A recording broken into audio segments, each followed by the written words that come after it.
East ആഫ്രിക്കയിലെ മൊസാംബിക്കിൽ boat മറിഞ്ഞ് 3 ഇന്ത്യക്കാർ മരിച്ചു. ഒരു മലയാളി ഉൾപ്പെടെ 5 പേരെ കാണാതായി.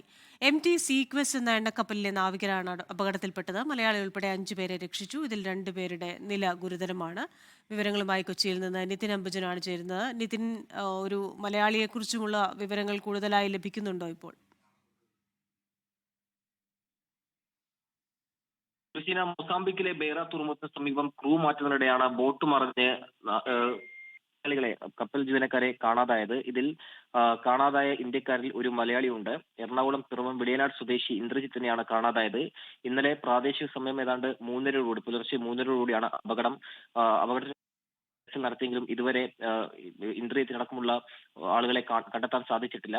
നിലവിൽ ബന്ധപ്പെട്ട് കുടുംബവുമായി സംസാരിച്ചപ്പോൾ അവർ ഇന്ത്യൻ എംബസിയുമായി, ഇന്ത്യൻ ഹൈക്കമ്മീഷനുമായി സംസാരിച്ചു. അതേസമയം തന്നെ തിരച്ചിൽ നടത്തുന്ന വിവരമാണ് ഈ ഘട്ടത്തിൽ കുടുംബത്തിന് ലഭിച്ചത്. കടൽ പ്രക്ഷുബ്ധമായതിനാൽ ഇന്നത്തെ തിരച്ചിൽ അവസാനിപ്പിച്ചു. നിലവിൽ ഇപ്പോൾ ഇനി നാളെ തിരച്ചിൽ പുനരാരംഭിക്കുമെന്നാണ് ഈ ഘട്ടത്തിൽ കുടുംബത്തെ അറിയിച്ചിരിക്കുന്നത്. അതോടൊപ്പം തന്നെ ഈ അപകടത്തിൽ രക്ഷപ്പെട്ട ഇന്ത്യക്കാരിൽ മലയാളിയുണ്ട്. കോന്നി സ്വദേശിയായ ആകാശാണ്. ആകാശിന്റെ ആരോഗ്യനില ഇപ്പോൾ തൃപ്തികരമെന്നാണ് ഇപ്പോൾ അധികൃതർ വ്യക്തമാക്കുന്നത്. എന്തായാലും ഇന്ദ്രജിത്തിന് വേണ്ടിയുള്ള തിരച്ചിൽ ഇപ്പോഴും പുരോഗമിക്കുന്നുണ്ട്. ശരി, നിതിൻ അംബുജനാണ് കൊച്ചിയിൽ നിന്ന് വിശദാംശങ്ങൾ നൽകിയത്. മുഖ്യമന്ത്രി പിണറായി വിജയന്റെ ഗൾഫ് പര്യടനം ആരംഭിച്ചു. ബഹ്റൈനിലെ പ്രവാസി മലയാളി സംഗമത്തിൽ മുഖ്യമന്ത്രി സംസാരിക്കുകയാണ്. വിവരങ്ങളുമായി ജലീൽ കണ്ണമംഗലം ചേരുകയാണ്. ജലീൽ, മുഖ്യമന്ത്രിയുടെ ആദ്യ പരിപാടി, അതിൽ പ്രവാസികളെ ഏറെ അഭിനന്ദിച്ചുകൊണ്ടുള്ള ഒരു പ്രസംഗമായിരുന്നല്ലോ മുഖ്യമന്ത്രി അവിടെ നടത്തിയത്. കൃഷ്ണ, ഗൾഫ് സന്ദർശനത്തിലെ മുഖ്യമന്ത്രിയുടെ ആദ്യത്തെ പൊതുപരിപാടിയാണ് ഇപ്പോൾ നടന്നുകൊണ്ടിരിക്കുന്നത്. പ്രവാസി മലയാളി സംഗമത്തിൽ മുഖ്യമന്ത്രി സംസാരിച്ചു കൊണ്ടിരിക്കുകയാണ്. ബഹ്റൈൻ കേരളീയ സമാജം ഹാളിലാണ് ഈ പരിപാടി നടക്കുന്നത്. മുഖ്യമന്ത്രിയുടെ പ്രസംഗം ഏതാണ്ട് 1.25 മണിക്കൂർ പിന്നിട്ടു. ഇപ്പോഴും പ്രസംഗം തുടർന്നുകൊണ്ടിരിക്കുകയാണ്. മുഖ്യമന്ത്രി പ്രധാനമായും പറഞ്ഞത് ഇപ്പോൾ പ്രവാസികളെ കുറിച്ചും പ്രവാസികളുടെ സംഭാവനകളെ കുറിച്ചും അതോടൊപ്പം തന്നെ ഗവൺമെന്റിന്റെ വികസന പ്രവർത്തനങ്ങളെ കുറിച്ചുമാണ്. പ്രവാസികൾ ഉൾപ്പെടെയുള്ള നിക്ഷേപകർക്ക് കേരളത്തിൽ മികച്ച അവസരം ഉണ്ട് എന്ന് മുഖ്യമന്ത്രി പറയുകയുണ്ടായി. അതോടൊപ്പം തന്നെ സർക്കാരിന്റെ വികസന പ്രവർത്തനങ്ങൾ വളരെ വിപുലമായി മുഖ്യമന്ത്രി അവതരിപ്പിച്ചു. ദേശീയപാത വികസനം, അത് ദേശീയപാതയുടെ നല്ലൊരു ഭാഗവും ഈ ഡിസംബറിൽ പൂർത്തിയാകുന്ന ഭാഗം ജനുവരിയിൽ ഉദ്ഘാടനം ചെയ്യും എന്ന് മുഖ്യമന്ത്രി അറിയിച്ചു. അതോടൊപ്പം തന്നെ കിഫ്ബി പദ്ധതികൾ, അത് 90,000 കോടി പിന്നിട്ടു. പൊതുവിദ്യാഭ്യാസ മേഖലയുടെ വളർച്ച, ആരോഗ്യ മേഖല, IT, വാട്ടർ മെട്രോ, പെൻഷൻ പദ്ധതി, ലൈഫ് പദ്ധതി, തൊഴിൽ നൈപുണ്യ പരിശീലനം, സ്റ്റാർട്ടപ്പ് അവസരങ്ങൾ, കാർഷിക മേഖല തുടങ്ങി പല മേഖലകളിലുമുള്ള വികസന പ്രവർത്തനങ്ങൾ എണ്ണി മുഖ്യമന്ത്രി പ്രസംഗത്തിൽ പറഞ്ഞുകൊണ്ടിരിക്കുകയാണ്.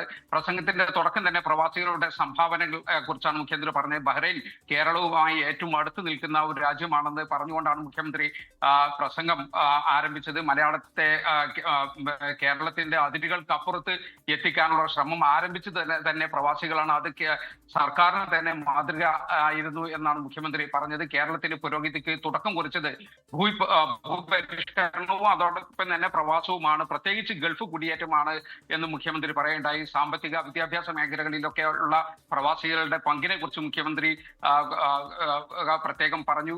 എന്നാൽ മുഖ്യമന്ത്രിയിൽ നിന്ന് പ്രവാസികൾ പ്രതീക്ഷിക്കുന്നത് പ്രവാസി പുനരധിവാസ പാക്കേജുകളെ കുറിച്ചും പെൻഷൻ പദ്ധതികളിലെ ഈ അപാകതകളെ കുറിച്ചും വിമാന ടിക്കറ്റ് നിരക്കിന്റെ വർധനവിനെ കുറിച്ചും അതോടൊപ്പം തന്നെ തൊഴിൽ സുരക്ഷ, പ്രവാസി വോട്ടവകാശം തുടങ്ങിയ വിഷയങ്ങളിലൊക്കെ മുഖ്യമന്ത്രിയുടെ പ്രസംഗത്തിൽ പരാമർശിക്കുമെന്ന പ്രതീക്ഷയിലാണ്.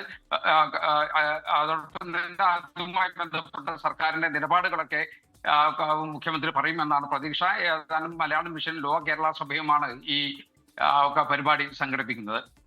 ശരി, ജലീൽ കണ്ണമംഗലമാണ് തത്സമയം വിശദാംശങ്ങളുമായി ചേർന്നത്. ഇനി മുഖ്യമന്ത്രിയുടെ വാക്കുകളിലേക്കാണ് തത്സമയം. ആ ഘട്ടത്തിൽ നടത്തിയ വികസന പ്രവർത്തനങ്ങൾ ശരിയായ രീതിയിൽ നടപ്പാക്കാൻ തുടർ ഭരണത്തിലൂടെ സാധിച്ചു. തുടർ ഭരണത്തിന്റെ പ്രത്യേകത നേടിയ പുരോഗതി സംരക്ഷിക്കാനായി കൂടുതൽ വികസനത്തിലേക്ക് പോകാൻ കഴിഞ്ഞു. ഇതാണ് ആ പ്രത്യേകത.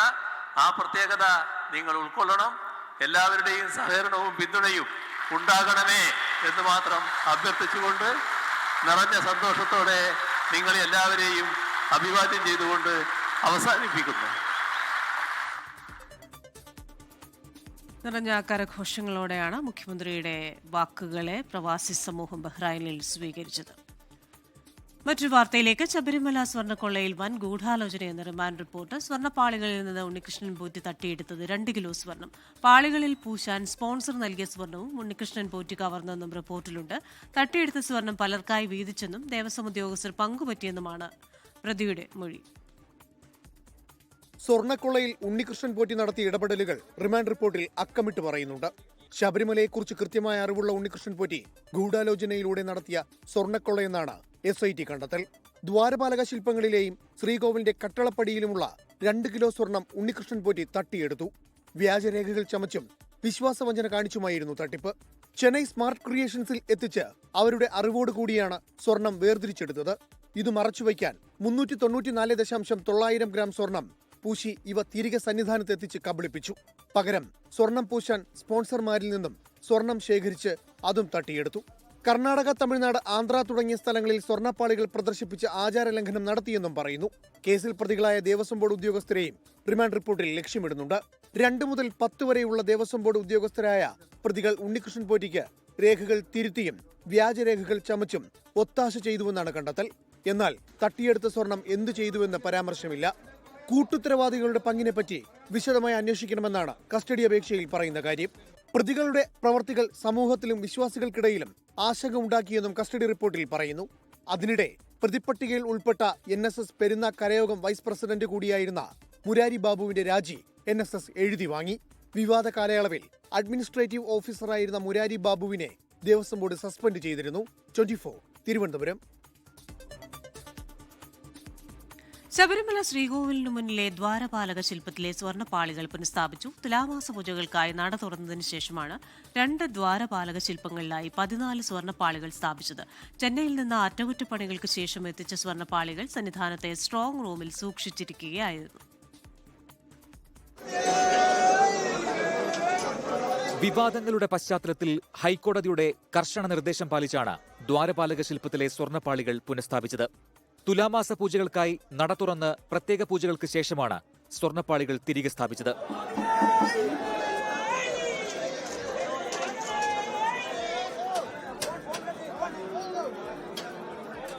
കോടതി നിയോഗിച്ച ഉദ്യോഗസ്ഥരും ദേവസ്വം ബോർഡ് അധികൃതരും തന്ത്രി ഉൾപ്പെടെയുള്ളവരും സന്നിധാനത്തുണ്ടായിരുന്നു. ആ മാനുവൽ പ്രൊസീജിയർ അനുസരിച്ച് സുശക്തമായ സുരക്ഷിത വാഹനത്തിലാണ് ഞങ്ങൾ ചെന്നൈയിലേക്ക് കൊണ്ടുപോയത്. ബഹുമാനപ്പെട്ട ഹൈക്കോടതിയെ ബോധ്യപ്പെടുത്തുകയും പ്ലേറ്റ് ചെയ്ത് തിരിച്ചുകൊണ്ട് ഇവിടെ വന്ന് സ്ഥാപിക്കുവാനുള്ള അനുമതിയും കിട്ടി. സ്വർണത്തിന്റെ അളവ് 9.702 ഗ്രാം കണ്ട് വർദ്ധിച്ചിട്ടുണ്ട്. 100 കണക്കിന് ഭക്തരും ചടങ്ങിന് സാക്ഷ്യം വഹിച്ചു. സെപ്റ്റംബർ 20 ചെന്നൈയിലെ അറ്റകുറ്റപ്പണികൾക്ക് ശേഷം സന്നിധാനത്തെത്തിച്ച സ്വർണ്ണപ്പാളികൾ സ്ട്രോങ് റൂമിൽ സൂക്ഷിച്ചിരിക്കുകയായിരുന്നു. തുലാമാസ പൂജയുടെ അവസാന ദിവസമായ 22 രാഷ്ട്രപതി ദ്രൗപദി മുർമു ദർശനം നടത്തും. രാഷ്ട്രപതിക്കൊപ്പം ഗവർണർ രാജേന്ദ്ര വിശ്വനാഥ അർലേക്കറും ഭാര്യയും ശബരിമല സന്ദർശിക്കും. നാളെയാണ് ശബരിമല മാളികപ്പുറം മേൽശാന്തിമാരെ തെരഞ്ഞെടുക്കുന്നതിനുള്ള നറുക്കെടുപ്പ്. 24 സന്നിധാനം. ജംബോ പട്ടിക പുറത്തിറങ്ങിയിട്ടും KPCC പുനഃസംഘടനയിൽ നേതാക്കൾക്ക് അതൃപ്തി. K മുരളീധരൻ, K സുധാകരൻ തുടങ്ങിയ നേതാക്കൾക്ക് പട്ടികയിൽ എതിർപ്പുണ്ട്. ചാണ്ടിയുമ്മനെ പരിഗണിക്കാത്തതിലും ഒരു വിഭാഗം അമർഷത്തിലാണ്. കൂടിയാലോചിച്ചാണോ പട്ടിക പ്രഖ്യാപിച്ചതെന്ന ചോദ്യങ്ങൾക്ക് പ്രതിപക്ഷ നേതാവ് VD സതീശൻ മറുപടി നൽകിയില്ല. തെരഞ്ഞെടുപ്പ് കാലത്ത് തർക്കങ്ങൾ ഒഴിവാക്കാനാണ് KPCCയിൽ ജംബോ പട്ടിക തയ്യാറാക്കിയത്. പട്ടികയിൽ AI ഗ്രൂപ്പുകൾ തൃപ്തരെങ്കിലും കല്ലുകടി പൂർണ്ണമായും ഒഴിവാക്കാനായില്ല. കണ്ണൂരിന് പ്രാതിനിധ്യം ലഭിച്ചില്ലെന്നാണ് K സുധാകരന്റെ പരാതി. റിജിൽ മാക്കുറ്റിയെ നിർദ്ദേശിച്ചെങ്കിലും പരിഗണിച്ചില്ല. K മുരളീധരനും കടുത്ത അതൃപ്തിയിലാണ്. ഒരേയൊരു പേര് പറഞ്ഞിട്ടും പരിഗണിച്ചില്ല. KM ഹാരിസിന്റെ പേരായിരുന്നു K മുരളീധരൻ മുന്നോട്ട് വെച്ചത്. കോൺഗ്രസിന്റെ വിശ്വാസ സംരക്ഷണ യാത്രയിൽ നിന്ന് വിട്ടുനിന്നാണ് ചാണ്ടി ഉമ്മൻ അതൃപ്തി പരസ്യമാക്കിയത്. എന്നാൽ ചാണ്ടി ഉമ്മൻ അതൃപ്തിയില്ലെന്ന് KPCC അധ്യക്ഷൻ സണ്ണി ജോസഫ് പറഞ്ഞു. നാളെ അദ്ദേഹം എത്തുമെന്നാണ് എനിക്ക് മനസ്സിലാക്കാൻ സാധിച്ചിട്ടുണ്ട്. ഇന്നത്തെ എറണാകുളത്താവളെന്ന് എന്നോട് പറഞ്ഞു. നാളെ വരുമെന്ന്. വലിയ അതൃപ്തി ആർക്കും ഇല്ല. പാർട്ടിയാണ് വലുതെന്ന് ചാണ്ടി ഉമ്മനും പ്രതികരിച്ചു. പക്ഷെ ആ വേദന ഉണ്ടെങ്കിൽ പാർട്ടിയാണ് വലുത്.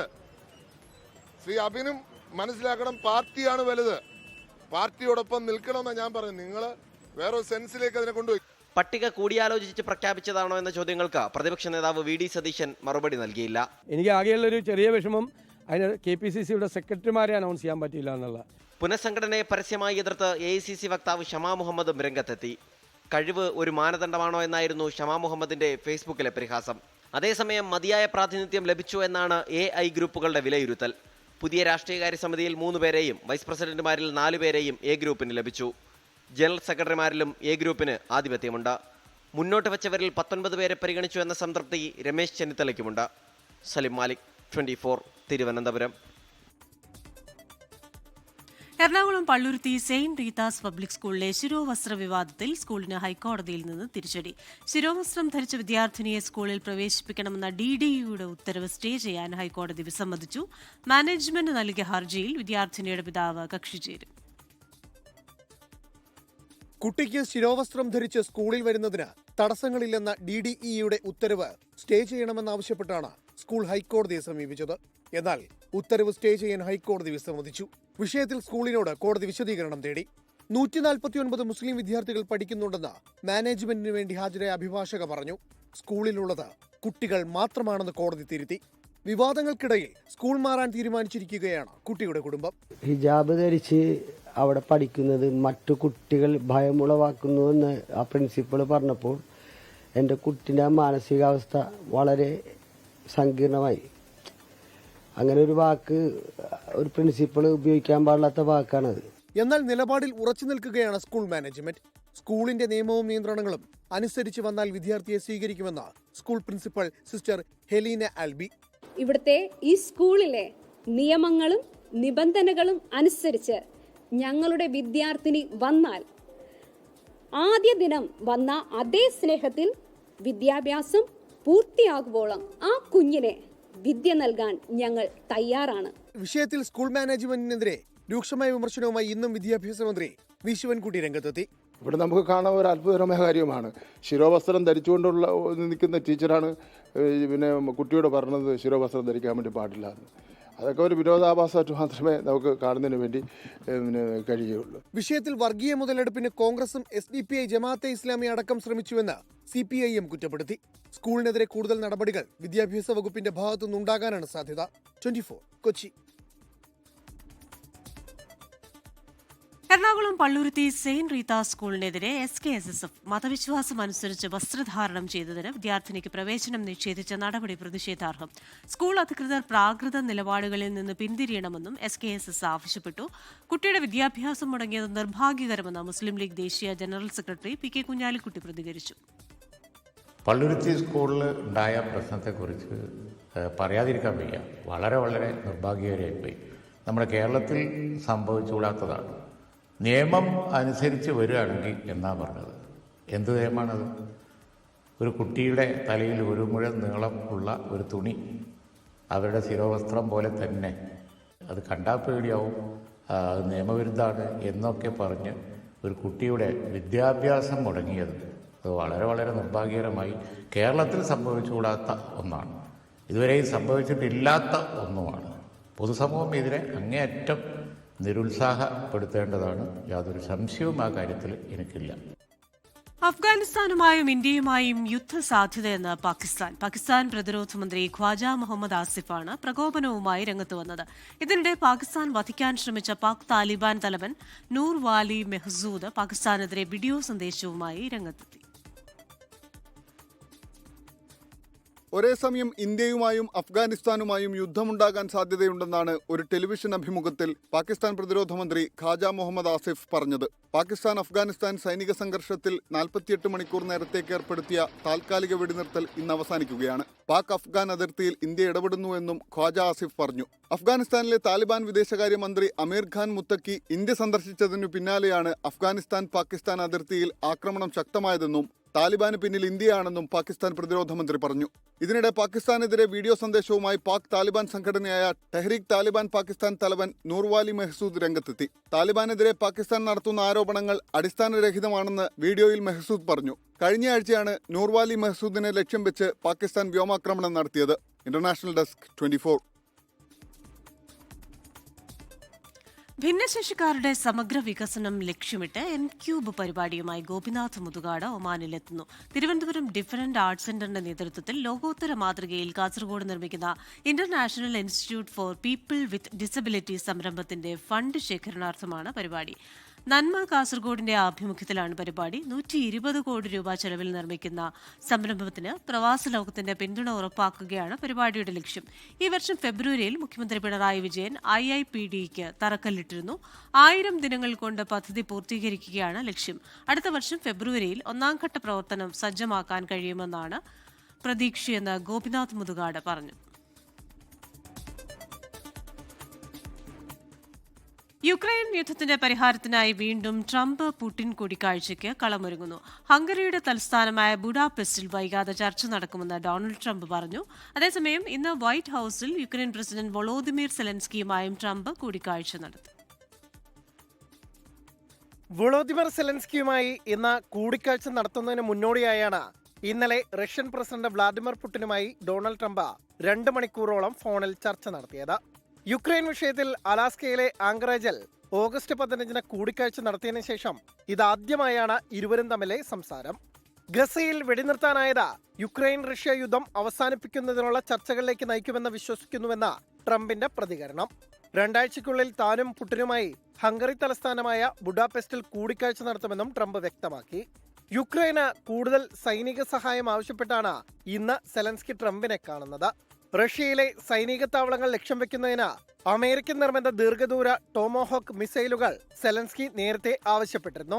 ടോമോഹോക്ക് മിസൈലുകൾ യുക്രൈന് നൽകുന്ന കാര്യം പരിഗണിച്ചേക്കുമെന്ന് ട്രംപ് നേരത്തെ വ്യക്തമാക്കിയിരുന്നു. എന്നാൽ യുക്രൈന് ടോമോഹോക്ക് മിസൈലുകൾ നൽകുന്നത് സമാധാന ശ്രമങ്ങളെ അപകടത്തിലാക്കുമെന്ന് പുടിൻ പ്രതികരിച്ചിരുന്നു. ടോമോഹോക്ക് മിസൈലുകളെ പറ്റിയുള്ള സംഭാഷണമാണ് റഷ്യയെ ചർച്ചകളിലേക്ക് മടങ്ങാൻ പ്രേരിപ്പിച്ചതെന്ന് സെലൻസ്കി പറഞ്ഞു. International desk 24. ലഡാക്ക് സംഘർഷത്തിൽ ജുഡീഷ്യൽ അന്വേഷണം പ്രഖ്യാപിച്ചു കേന്ദ്രം. വിരമിച്ച സുപ്രീം കോടതി ജഡ്ജി BS ചൌഹാൻ അധ്യക്ഷനായ സമിതിയെയാണ് നിയോഗിച്ചത്. ജുഡീഷ്യൽ അന്വേഷണം വേണമെന്ന് പ്രതിഷേധക്കാർ ആവശ്യപ്പെട്ടിരുന്നു. 4 പേർ കൊല്ലപ്പെട്ട ലഡാക്ക് സംഘർഷത്തിൽ 3-അംഗ ജുഡീഷ്യൽ കമ്മീഷനെയാണ് അന്വേഷണത്തിനായി ആഭ്യന്തര മന്ത്രാലയം നിയോഗിച്ചത്. വിരമിച്ച സുപ്രീംകോടതി ജഡ്ജി ഡോക്ടർ ജസ്റ്റിസ് BS ചൌഹാന്റെ നേതൃത്വത്തിലാണ് സമിതി. മുൻ sessions judge Mohan Singh Parihar, IAS ഉദ്യോഗസ്ഥൻ തുഷാർ ആനന്ദ് എന്നിവരാണ് ജുഡീഷ്യൽ കമ്മീഷനിലെ മറ്റംഗങ്ങൾ. ലഡാക്കിലെ സംഘടനകളുടെയും സോനം വാങ്ചുക്കിന്റെയും ആവശ്യമായിരുന്നു ജുഡീഷ്യൽ അന്വേഷണം. ജുഡീഷ്യൽ അന്വേഷണം പ്രഖ്യാപിക്കുന്നതുവരെ താൻ ജയിലിൽ തുടരുമെന്നായിരുന്നു സോനം വാങ്ചുക്കിന്റെ തീരുമാനം.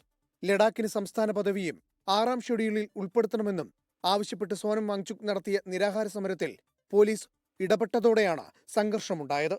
സംഘർഷത്തിൽ 90-ലധികം പേർക്ക് പരിക്കേറ്റിരുന്നു. സോനം വാങ്ചുക് ഇപ്പോഴും ജയിലിൽ കഴിയുകയാണ്. 24 ഡൽഹി. ആദ്യഘട്ട വോട്ടെടുപ്പിനുള്ള പത്രികാ സമർപ്പണം അവസാനിച്ചതോടെ ബീഹാറിൽ രാഷ്ട്രീയ ചൂടേറി. മുഖ്യമന്ത്രിയെ തെരഞ്ഞെടുപ്പിന് ശേഷമേ തീരുമാനിക്കൂവെന്ന പ്രതികരണം വിവാദമായതിനു പിന്നാലെ നിതീഷ് കുമാറുമായി കേന്ദ്ര ആഭ്യന്തരമന്ത്രി അമിത്ഷാ കൂടിക്കാഴ്ച നടത്തി. ഇനിയും സീറ്റ് തർക്കം അവസാനിക്കാത്തത് മഹാസഖ്യത്തിന് തലവേദനയാണ്.